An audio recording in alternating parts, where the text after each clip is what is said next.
So today I'll be talking about the coronary artery bypass grafting surgery. So before you start thinking too hard, let me tell you what it is all about. So a saphenous vein from the leg is used to replace the artery in the heart, and it results in an increased blood flow to the heart.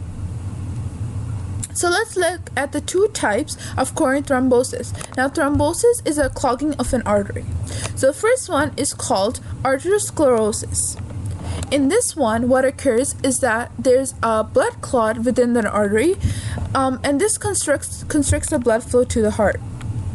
Looking at the second one is a type of arteriosclerosis called atherosclerosis. And in this one, what occurs is that there's a plaque builds up within the artery through carbohydrates and fats. Let's look at some protein functions. First one is heart contraction, and this occurs through a nerve impulse and calcium cell signaling, where the heart protein results the heart muscle to contract. So heart rate and ion transport are both protein functions. So cardiac protein are proteins that are expressed in the organ, the heart. So some expressed proteins lead to cardiovascular disease, and so more research in epigenetics is needed to know which specific proteins these are.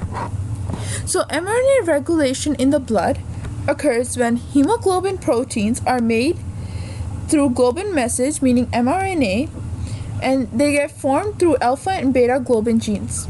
So when mRNA is regulated, translation cannot occur. No hemoglobin proteins will be made after. So inflammation in post-surgery. So this inflammation is caused through a process called pro-inflammatory cytokines, and this is important for cell signaling, and it's a systematic inflammation. So it changes the gene expression of the cell. So 88% of the mRNA molecules correspond to housekeeping genes, while only 10% are heart-specific genes. So when is it right to do?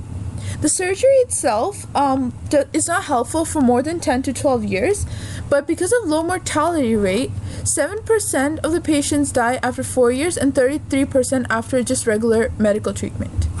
So 50% of the patients are depressed at 8-day mark, 24% at 8 weeks, and 22% at 12 months.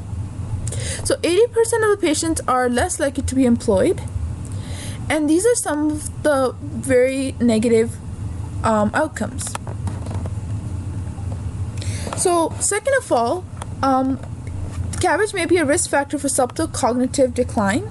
5 to 6% of the patients do experience stroke, and 13%, 29% patients have difficulty in their eyesight. So question of the day. So considering the positive and the negatives of the surgery, is it a permanent and a good solution, or should alternate technology be made to improve it? Thank you for listening.